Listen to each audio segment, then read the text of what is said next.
अस्सलाम वालेकुम नाज़रीन, आप देख रहे हैं प्रोग्राम दो टोक। मैं हूं किरण नाज। अमरीकी नायब सदर के मुतनाज़ बयान और भारत की जानिब से हमले की इत्तलात के दौरान army chief general Asim Munir की ज़ेर सदारत खुसूसी कोर कमांडर कॉन्फ्रेंस से अहम और बड़ा दो टोक पैगाम सामने आ गया है। भारत ने जंग मुसल्लत की तो फैसला कुन जवाब के लिए तैयार रहे। जंग की किसी भी कोशिश का भरपूर जवाब दिया जाएगा। पाकिस्तानी अवाम की उमंगों का हर कीमत पर एहतराम किया जाएगा। सिपह सालार ने तमाम फॉर्मेशंस और स्ट्रेटेजिक फोर्सेस पर मुकम्मल एतमाद का इजहार किया है, लेकिन भारतीय फौज में मच गई है खलबली। धड़ाधड़ वहां पर बरतरफियां हो रही हैं। भारतीय लेफ्टिनेंट जनरल DS राणा को काले पानी की सजा देते हुए DG डिफेंस इंटेलिजेंस एजेंसी के ओहदे से भी छुट्टी करके जबरी तौर पर उनको भेज दिया गया है। भारतीय फौजी क़यादत में इस बड़ी तब्दीली को रॉ की खुफिया दस्तावेज़ात को लीक करने से जोड़ा जा रहा है, जो TRF ने भी हासिल कर लिया है। लीक डॉक्यूमेंट्स के बाद दुनिया भर में रॉ को बड़ी हजीमत का सामना करना पड़ा है। बताया जा रहा है कि ये लीक्ड फाइल्स जनरल राणा के दफ्तर से मीडिया तक पहुंची थी। डॉक्यूमेंट्स में आला सतह के झूठे ऑपरेशंस में फौजी और सिक्योरिटी इदारों का पोल खोला गया था।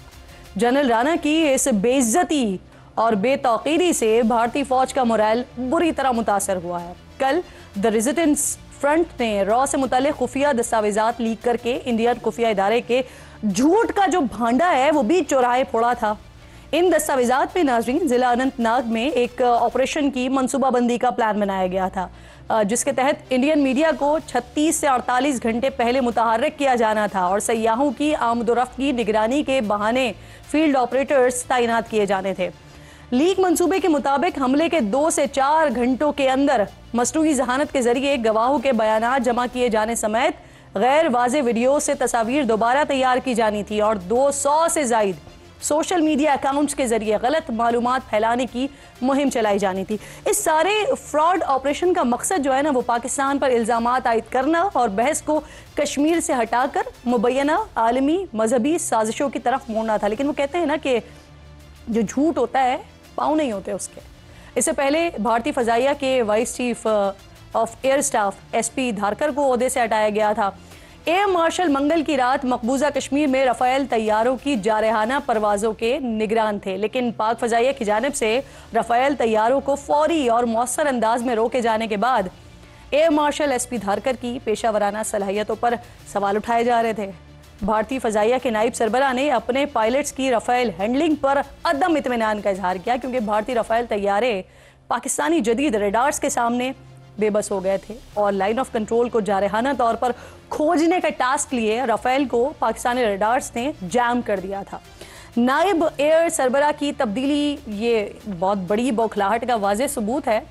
इस कहानी में नाज़रीन इंडियन आर्मी के commander northern command lieutenant general MV Sachinder Kumar भी शामिल हैं, जिनको मोदी सरकार ने पहलगाम फॉल्स फ्लैग ऑपरेशन के बाद पाकिस्तान के खिलाफ फौरी तौर पर मुहिम जोई से इनकार करने पर 2 रोज़ पहले ही भेज दिया था घर।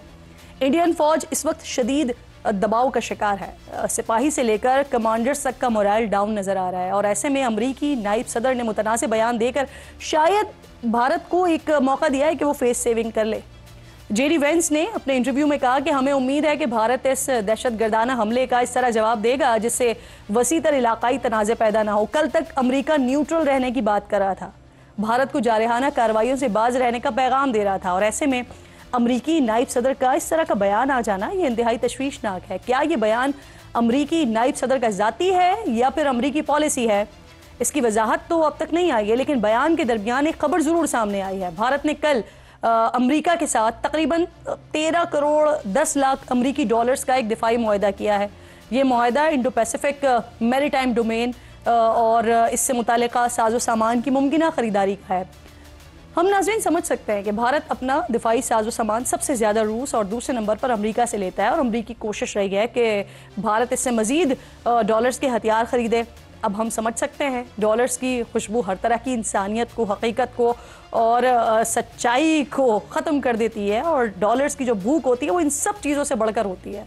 दूसरी तरफ नाज़रीन झूठ के दम पर पाकिस्तान से जंग करने चले मोदी को भारत में बसने वाले लाखों सिखों की मुखालिफत का भी सामना करना पड़ा है। तहरीक खालिस्तान के रहनुमा कहते हैं कि बीजेपी सरकार को वो खबरदार कर रहे हैं कि सिख भारतीय फौज को पंजाब से गुजरकर पाक सरजमीन जहां बाबा गुरु नानक की जाए पैदाइश है वहां हमला नहीं करने देंगे। खालिस्तान के रहनुमा ने मोदी को बड़ा साफ साफ बताया है कि अगर भारत ने पाकिस्तान पर हमला किया तो ये जंग मोदी की सियासी मौत साबित होगी। बांग्लादेश के चीफ एडवाइजर मोहम्मद यूनुस, इनके करीबी साथी और साबिक फौजी officer retired major general ALM Fazlur Rahman ने भारत के अज़ाइम के खिलाफ खुलकर आवाज़ बुलंद करते हुए कहा है कि भारत ने कोई भी मिस एडवेंचर किया तो फिर बांग्लादेश भी खामोश नहीं रहेगा। उन्होंने भारत को बड़ा वाज़ेह तौर पर पैगाम दिया है कि अगर भारत पाकिस्तान पर हमलावर होता है तो उनकी शिमाल मशरक़ी रियासतों पर कब्जा कर लेना चाहिए। इसके अलावा मोदी हुकूमत ने सरहद के दोनों पार शहरियों के अपने अपने घरों के जाने के रास्ते में रुकावटें डाली हैं। किसी को वीज़े का बहाना बनाकर बॉर्डर पर कई दिनों से रोका जा रहा है तो किसी को बिला वजह ही परेशान किया जा रहा है। लेकिन ऐसी सूरत हाल में भी आज हुकूमत पाकिस्तान ने नाज़रीन इंडिया से वाघा के रास्ते लौटने वाले पाकिस्तानियों की परेशानी दूर करते हुए बताया है कि हम इंडिया में फंसे हुए जो अपने शहरी हैं उनको वाघा बॉर्डर से वापस लाने को तैयार हैं। जो पाकिस्तान में ज़ेरे इलाज भारतीय हैं उन्हें मुल्क से निकाला नहीं, जो सिख इबादत के लिए आए हैं उन्हें भी मौका दिया जाएगा। ये इंसानियत क्या होती है। बेशक पाकिस्तान ने अपने किरदार से इस बात को साबित किया है। इस पर बात करने के लिए प्रोग्राम में आज मेरे इंतहाई मोअज़्ज़ज़ मेहमान हैं बैरिस्टर अकील मलिक साहब, वज़ीर मुमलिकत बराए क़ानून व इंसाफ हैं। प्रोग्राम में मुझे ज्वाइन कर रहे हैं, मैं आपके शुक्रगुजार हूँ, खुशामदीद आपको कहती हूँ। सबसे पहले तो मुझे ज़रा ये बता दीजिए 5 मई को कौमी असम्बली का इजलास बुलाने का फैसला किया गया है अकील साहब, तो क्या मौजूदा सूरत हाल में APC भी बुलाई जा सकती है सर? बिस्मिल्लाहिर्रहमानिर्रहीम। किरण साहब बहुत बहुत शुक्रिया। देखें बिल्कुल 5 का जो है हमारी जनरली जो है वो महीने में जो है हमें मुलाकात करनी होती है क्योंकि मिनिमम नंबर ऑफ़ जो डेज़ हैं, जो कैलेंडर है पार्लियामेंट्री कैलेंडर, उसके हवाले से भी हमें दिन पूरे करने होते हैं। काफ़ी आउटस्टैंडिंग लेजिस्लेशन भी जो है वो भी पेंडिंग पड़ी हुई है जो ऑलरेडी कमेटीज़ के थ्रू हो के आई है। तो ज़ाहिरी बात है कि वो भी जो बिज़नेस एज़ यूजुअल लेजिस्लेशन होती है वो भी पार्लियामेंट के फ्लोर पे आनी है, वहाँ से पास होनी है, उस पर भी डिलिब्रेशंस होनी है। तो ये उस हवाले से बुलाया गया है इजलास, एक रूटीन के हवाले से जो एक्सपेक्टेडली है कि 5 तारीख को बुलाया जाएगा। फिलवक़्त तो कोई मुसद्दका इत्तलात उस तरह मेरे पास नहीं है, लेकिन एक्सपेक्टेडली 5 तारीख का है।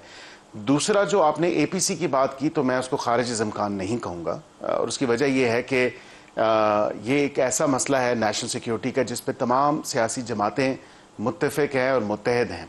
गो के अपने अंदरूनी मामलात के ऊपर अगर जो है नेशनल सिक्योरिटी कमेटी बुलाई जाए जिसमें तमाम तर पार्लिमानी पार्टियां उसका हिस्सा हों, लेकिन देखने को ये मिलता है कि एक सियासी जमात जो है उसने इज्तनाब किया और वो बिल्कुल भी नहीं आई, हामी और रजामंदी के बावजूद, अपनी लिस्टें फराम करने के बावजूद 11th आवर पर वो नहीं आए।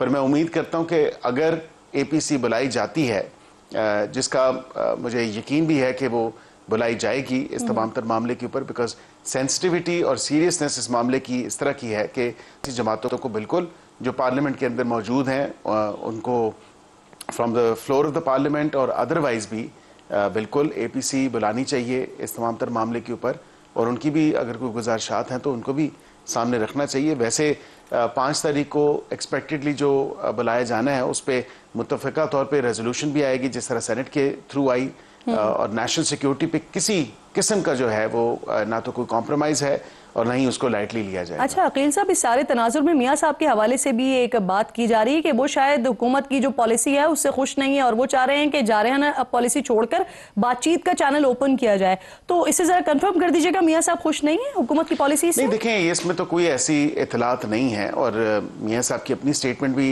आज अगर आप उठा के देखें सोशल मीडिया के हैंडल्स पाकिस्तान मुस्लिम लीग नून के, तो उस पर मियाँ साहब का मौक़िफ़ सामने आ चुका है। और जिस तरह उन्होंने कहा कि ईंट का जवाब पत्थर से, तो मैं नहीं समझता कि इसके बाद जो है कोई अभाम रह जाना चाहिए। मियाँ साहब का मौक़िफ़ वाज़ेह तौर पे आ चुका है बतौर पार्टी सदर। तो इसमें ये जो चहम गोइयाँ चल रही हैं कि अब खुश नहीं है, इनमें कोई किसी किस्म की सदाकत नहीं है। नहीं तो फिर मियाँ साहब गाइडेंस दे क्यों नहीं रहे हैं?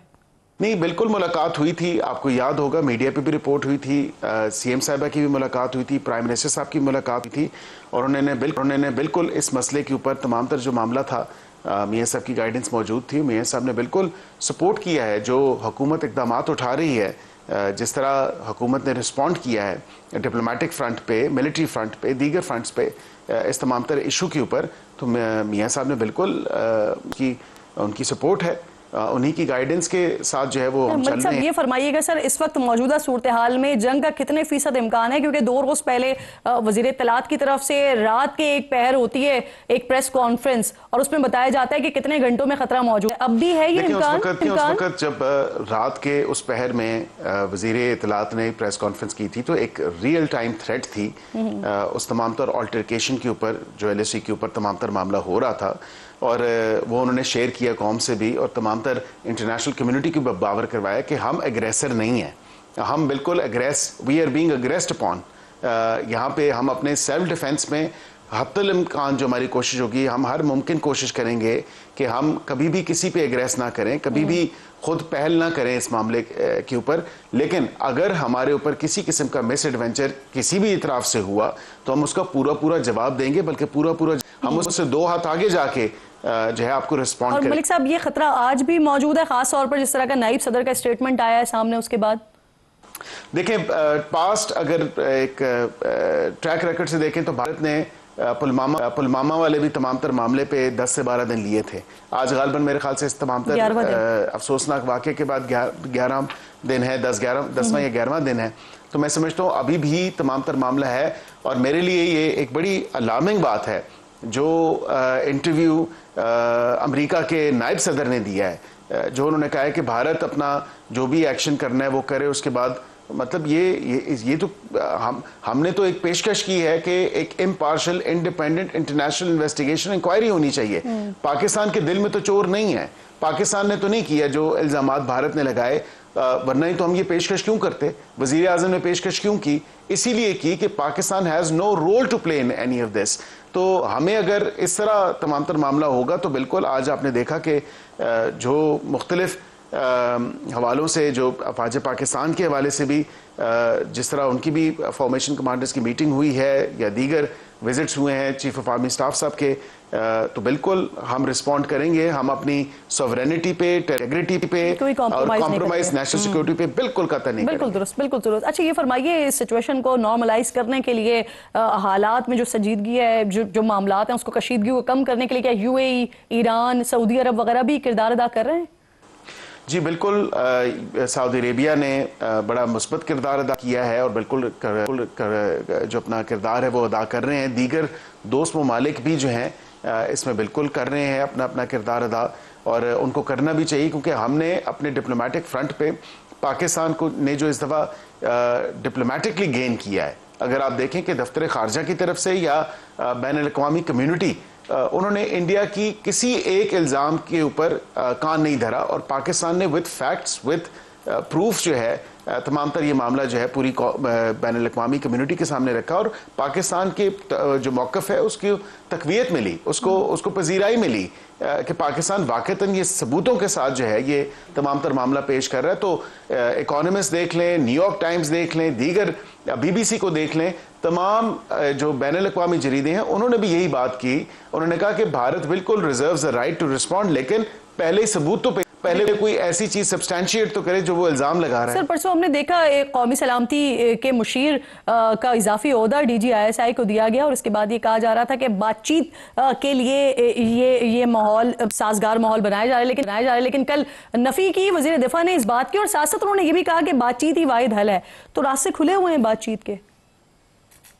फिल वक्त एज वी स्पीक नाउ किरण साहिबा, मैं समझता हूँ कि किसी किस्म की बातचीत जो है वो उस हवाले से नहीं है। जो एक फॉर्मल कॉन्टैक्ट वो DGMOs का गालबन हुआ है वो ही हुआ है, उसके अलावा किसी किस्म की बातचीत की तरफ जो है मामला नहीं बढ़ सका, और उसकी वजह यह कि ट्रैक 2, ट्रैक 1.5, ट्रैक 1 डिप्लोमेसी जो है वो फिल वक्त इन हालात में कैसे जो है तमाम तर मामला चलेगा, जब इतनी कशीदगी है। और हम तो इंगेज करना चाहते हैं, हम तो कह रहे हैं कि जी इंक्वायरी की अकील साहब, डॉन न्यूज की ये खबर है, मैं आपको पढ़ के सुना देती हूँ। भारत और पाकिस्तान दोनों ने वाशिंगटन के इक़्तिदारी हलकों में अपने अपने मौक़िफ़ को उजागर करने के लिए ट्रंप के साबिक इत्तेहादियों की खिदमात हासिल की हैं। $2 लाख महीने का एक मुआहदा अमरीकी फर्म से पाकिस्तानी हुकूमत देखिए, मैंने भी वो खबर पढ़ी है, लेकिन मैं उसको कंफर्म या डिनाई नहीं कर सकता, बिकॉज कुछ तो उन्होंने कहा कि एनलिस्ट किया, क्योंकि आप अमेरिका में जब लॉबिंग सर्विसेज हायर करते हैं तो उनको एज फॉरेन एजेंट्स अपने आप को डिक्लेयर करना होता है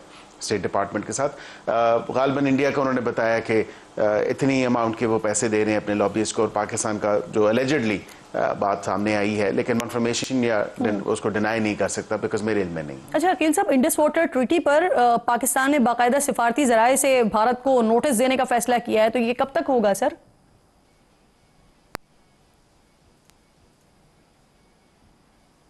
देखिए, जिस तरह मैंने जिक्र किया कि डिप्लोमेटिक फ्रंट पे या सफारती फ्रंट पे, मिलिट्री फ्रंट पे हमने अपना भरपूर मौक़िफ़ पेश किया और बिल्कुल हम वो करते आ रहे हैं। इसी तरह वहाँ पे भी लीगल फ्रंट पे भी हम, क्योंकि ये थोड़ा सा एक हाइब्रिड है, लीगल और डिप्लोमेटिक दोनों, क्योंकि इंटरनेशनल रिलेशंस, इंटरनेशनल लॉ उसका एक बीच में मिक्स है, और उस हवाले से जो हम रिस्पॉन्ड कर रहे हैं, बिल्कुल उसका जो भारत की तरफ से कम्युनिकेशन है या जो बंद किया गया है, जो सो कॉल्ड एक यूनिलैटरली ट्रीटी को होल्डिंग इन अबेयंस या सस्पेंशन उसकी की गई है, उसको मुअत्तल किया गया है, उसका बिल्कुल हम डिप्लोमेटिकली थ्रू डिप्लोमेटिक जो चैनल्स हैं उस खत का जवाब देंगे, और ये इंशाल्लाह जो है आप देखेंगे कि जवाब उनको मिल भी जाएगा। अटॉर्नी जनरल ने सर ये जो पानी का मसला है ये आलमी अदालतों में लेकर जाना था, लेकिन उन्होंने 5 दिन पहले जो फौजी अदालतों में सिविलियंस के ट्रायल का फैसला हुआ उसके खिलाफ इंट्रा कोर्ट अपील के दौरान बताया कि वो मामला मौखर हो गया है, तो उसकी क्या वजूहत थी और अब क्या पोजीशन है उसकी? नहीं, आई थिंक ये थोड़ा सा गलत कॉन्टेक्स्ट में लिया जा रहा है। अच्छा। मैं थोड़ा जो मैंने कंफर्म किया है, मैं आपको ये ज़रूर बता सकता हूँ, उन्होंने किसी और मामले में आईसीजे जाना था, और वैसे भी सिंतास मुआहदे का जो भी ये हमारा अगर कोई वायलेशन है तो वो आईसीजे में डायरेक्टली नहीं जा सकता, उसके लिए अपने वेरियस जो है, नहीं वर्ल्ड बैंक भी है, permanent court of international arbitration भी है, पहले तो कमिश्नर्स हैं, न्यूट्रल एक्सपर्ट है, ये तमाम तर उसमें है, लेकिन उन्होंने किसी और मामले में जाना था और ये शायद उसके साथ मंसूब है, तो ये बात दुरुस्त नहीं। सर, जब इस तरह का जंगी माहौल बनता है तो इंसानी अलमिया भी पैदा होता है। अब सिचुएशन कुछ इस तरह की हुई है, कुछ वहां पर लोग फंसे हुए हैं, कुछ यहाँ पर लोग फंसे हुए हैं। अब जो हमारे लोग हैं उनके लिए तो हमने फैसला किया है, लेकिन कुछ इंडियंस भी हैं जो यहाँ पर फंसे हुए हैं, जो इलाज की गर्ज से आए हुए हैं या फिर जिनके वीजे खत्म हो रहे हैं, तो उनके लिए क्या कर रही है हुकूमत पाकिस्तान?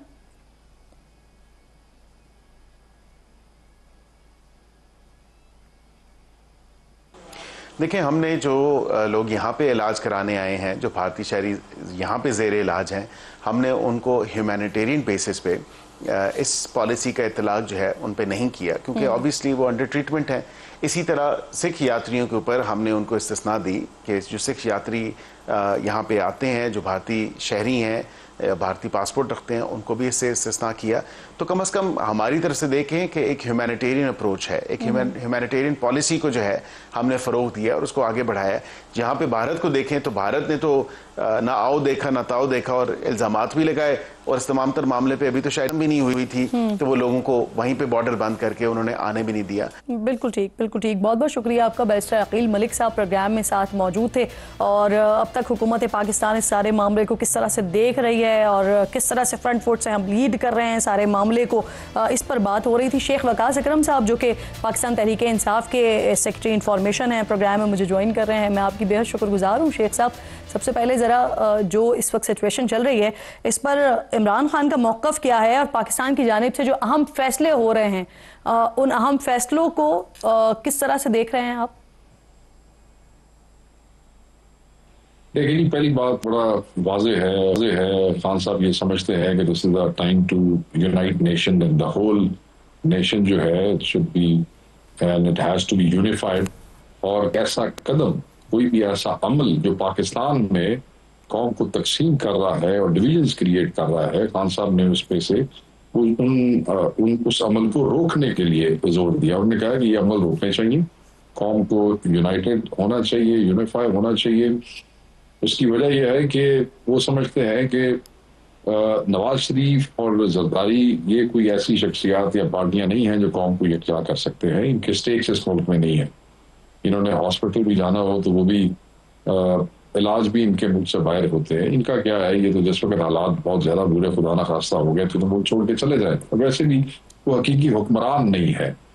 और जिस मुल्क के अंदर इस दौर में फसाइयत, एक बड़ी तादाद में लोगों को तंग किया जा रहा हो, ये एक अमल है, ये ऐसी चीजें हैं जो कौम को तकसीम करती हैं। इनको फौरी बंद होना चाहिए। बाकी रह गया मोदी वॉर मॉन्गरिंग डॉक्ट्राइन है उसकी, हिंदुत्व की और बीजेपी की जो पॉलिटिक्स है, वो उनके बुज़दिलों वाले मामलात हैं। और उनके इस एक्शन ने, उनकी गुफ्तगू ने कौम को यकजा कर दिया है। दूसरा, वो ये समझते हैं कि कौम की यूनिफिकेशन जो है वो हकीकी नुमाइंदगी कर सकते हैं, ये लोग जो हैं वो उसको नहीं कर सकते। तो इस हवाले से उनका मौक़िफ़ बड़ा वाज़ेह है। उन्होंने जेल के अंदर से भी यूनिफिकेशन की बात की है, जेल के अंदर से भी मोदी को डायरेक्ट ललकारा है, मोदी की डॉक्ट्राइन की बात की है, उनकी बुज़दिली की बात की है, कौम को तकसीम होने से रोकने की बात की है। और सर ज़रूरत भी इसी बात की है कि ऐसे सिचुएशन में इस वक्त सब जो हैं वो यूनाइटेड हो, पूरी कौम, और वो उसका सबूत पूरी कौम, हुकूमत पाकिस्तान और सब लोग दे भी रहे हैं। मुझे ये फरमाइए सर, इस वक्त आप अमेरिका का किरदार किस तरह का देख रहे हैं, कितना इंपॉर्टेंट देख रहे हैं? कल वज़ीर ख़ारजा का राब्ता होना, फिर आज नाइब सदर का बयान आना जहाँ पर वो भारत को कह रहे हैं कि ऐसी कोई कार्रवाई ना करें कि जिससे खित्ते में टेंशन जो है वो बढ़े, मामलात ख़राब हो। बात यह है कि ऑब्वियसली अमेरिका जो है बैशियत सुपर पावर और जो हालात हैं इस वक्त दुनिया में, उस हवाले से इस खित्ते के मुल्कों पे एक अपना खास इन्फ्लुएंस रखता है। और पिछले कुछ अरसे से हम देख रहे हैं कि उनका भारतीय हुकूमत के साथ, भारतीय मईशत और भारतीय दिफा के हवाले से उनके क्लोज टाइज है जो बढ़ते जा रहे हैं, जो तशवीशनाक भी है सूरत हवाल के हवाले से, जबकि हमारे इशूज कश्मीर के अभी तक मौजूद हैं। तो उसमें अगर अमेरिकन कोई बात करते हैं तो उसको हम बिल्कुल फेंक नहीं सकते, उसका कोई ना कोई इफेक्ट होगा। सही। और पाकिस्तान की तरफ से जिस तरह की पेशकश की जा रही है कि आप न्यूट्रल तहकीकात करवा लें, न सिर्फ पहलगाम वाक़े पर, फिर साथ साथ फिर जाफर एक्सप्रेस वाले मामले को भी देख लें, तो उसको किस तरह से पाकिस्तान तहरीक इंसाफ देख रही है, इस पर बात करते हैं। एक छोटा सा ब्रेक लीजिए नाजरीन। शेख वकास अकरम साथ ही मौजूद हैं, बात करते हैं ब्रेक के बाद।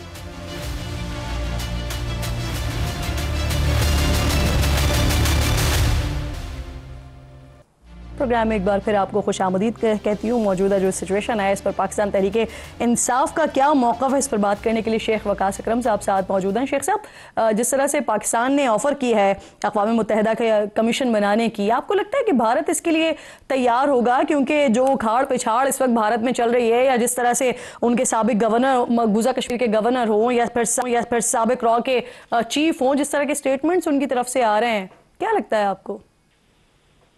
देखिए, मोदी की जो है और मोदी के जो मामलात हैं वो सारी दुनिया के सामने है। वो सारी दुनिया बुशर ऑफ गुजरात के नाम से जाने वाले इस शख्स को जो वजीर आजम बन गया, और हिंदुस्तानी मीडिया इसके ऊपर क्या बात कर रहा है, मैं ये समझता हूँ कि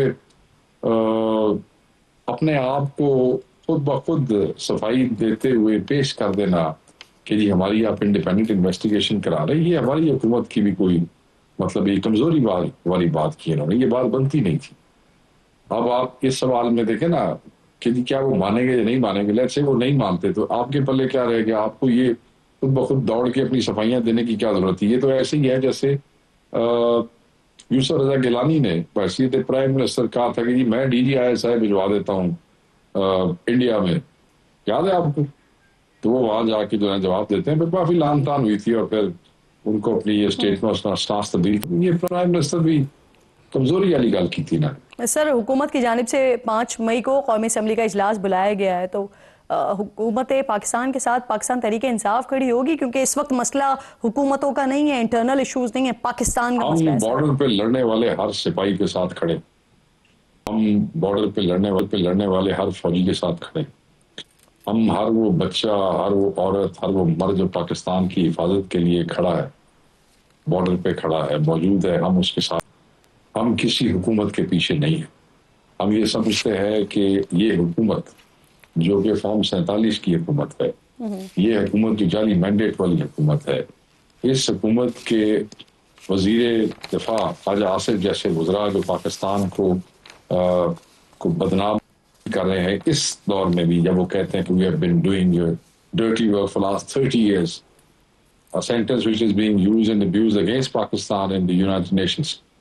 इस किस्म के नाअहल निकम्मे लोगों के हाथों ये पता नहीं एस्टेब्लिशमेंट से, हालांकि एस्टेब्लिशमेंट ने इनको यहाँ बिठाया हुआ, अपने कौन से पुराने स्कोर सेटल कर रहे हैं, रियासत को जो है कंट्रोवर्शियल कर रहे हैं, और 30 साल के पता नहीं कौन सी दुनिया के गन जो है वो अपने जिम्मे लिए रहे हैं। तो मैं ये समझता हूँ कि ये तो इसी तरह है इनके मामला जी, ये तो दे आर नॉट, तो हम इनके पीछे नहीं खड़े हैं, हम अपने सिपाही के साथ खड़े हैं। सर, इस मौजूदा हालात में इस वक्त हुकूमत को एपीसी बुलानी चाहिए, और इसका ज़िमनी सवाल ये कि पाकिस्तान तहरीके इंसाफ उस एपीसी का हिस्सा होगी। मोदी ने दूसरे दिन एपीसी बुलाई, दूसरे ही दिन इंडिया के अंदर उसने अपनी अपोजिशन से राब्ता किया, उन्होंने एनवॉयज इकट्ठे किए, उन्होंने सिर्फ ये नहीं देखा, हालांकि फॉल्स फ्लैग ऑपरेशन, उन्होंने ये नहीं देखा, उन्होंने क्या किया, इकोनॉमिक फ्रंट पे अपने कॉन्वॉयज जो है वो एनवॉयज भेजे, लीगल फ्रंट पे दिफा के हवाले से इधर 1.5 दिन तक हिंदुस्तान की धमकी का जवाब देने वाला कोई नहीं था। जवाब देता है तो वजीर आजम नाम नहीं लेता, वजीर आजम का बड़ा भाई जो पार्टी का हेड है वो लंदन से चलता है, हालात बड़े खराब हो गए, पर जैसे कोई साफी पूछता है जनाब मियाँ साहब के मुंह जो जबान नहीं हिलती, जवाब नहीं कोई निकलता।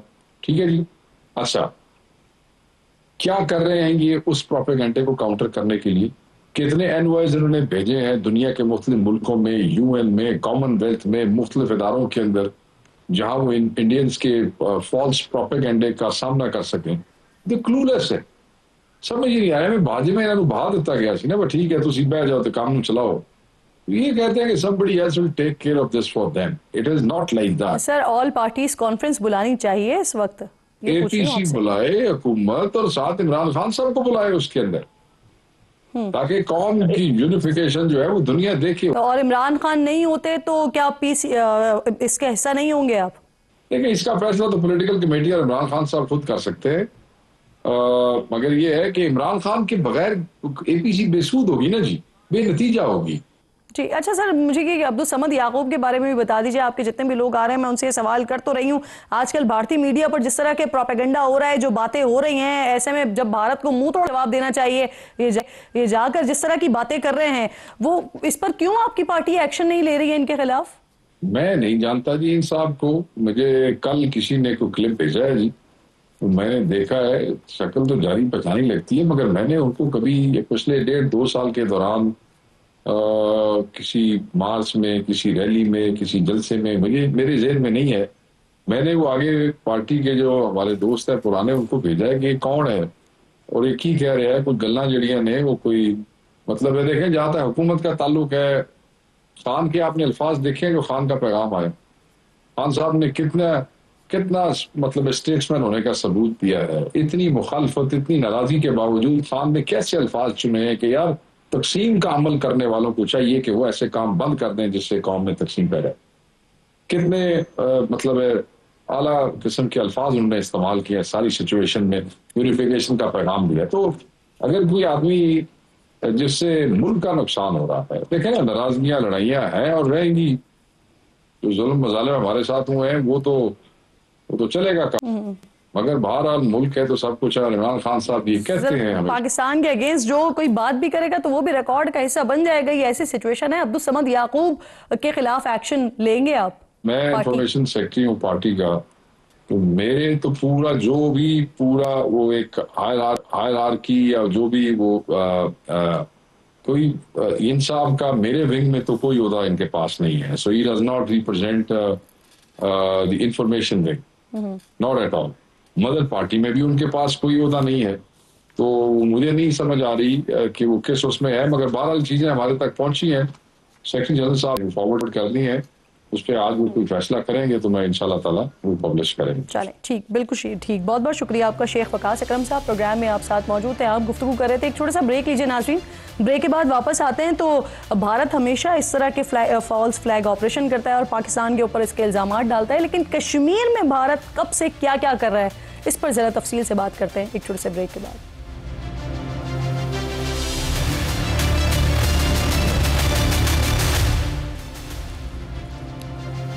प्रोग्राम में एक बार फिर आपको खुशामदीद कहती हूँ नाज़रीन। दिन, हफ्ते, महीनों और साल की कहानी नहीं है, ये 7 दहाइयों से भी ज़ायद पर मबनी जुल्म की दास्तान है जो भारत मकबूजा कश्मीर में रकम कर रहा है। हर गुजरते दिन के साथ भारतीय जबर के साए गहरे से गहरे होते चले जा रहे हैं। कई नस्लें हैं जिसने इस जुल्म के साए में आँख खोली है, जिनका बचपन संगीनियों के पहरों में गुजरा है, जिनकी जवानी भारतीय पाबंदियों ने जकड़े रखी है। भारत ने अपनी मक्कारी से नाज़रीन ज़मीन का खित्ता तो हासिल कर लिया, लेकिन वो इस पर बसने वालों को कभी अपना नहीं बना सका, उनके ज़मीर नहीं खरीद सका, उनके दिलों पर कब्ज़ा नहीं कर सका, उनकी सोच पर काबिज़ नहीं हो सका। कश्मीरी जो रोज़े अव्वल से भारत के साथ जाना नहीं चाहते थे, भारतीय जुल्म व सितम से तंग आकर 1989 में बंदूक थामने पर मजबूर हुए, अपने हक के लिए मुसल्लह जिद्दोजहद आज़ादी का आगाज़ किया और सिर्फ 5 साल बाद एमनेस्टी इंटरनेशनल ने 1995 में एक रिपोर्ट शाये की जिसके मुताबिक भारत की जाबिर अफवाज ने इन 5 बरसों में 17,000 से ज़ायद कश्मीरियों को शहीद कर दिया, जिनमें बड़ी तादाद बच्चों और ख़वातीन की शामिल थी। भारत के अपने सरकारी आदाद शुमार के मुताबिक इन 5 सालों में 5,000 से ज़ायद नौजवानों को गिरफ्तार किया गया, लेकिन इंसानी हुकूक के इदारों के मुताबिक गिरफ्तारियों की असल तादाद 4 गुना ज़्यादा थी, यानी 20,000 से ज़ायद।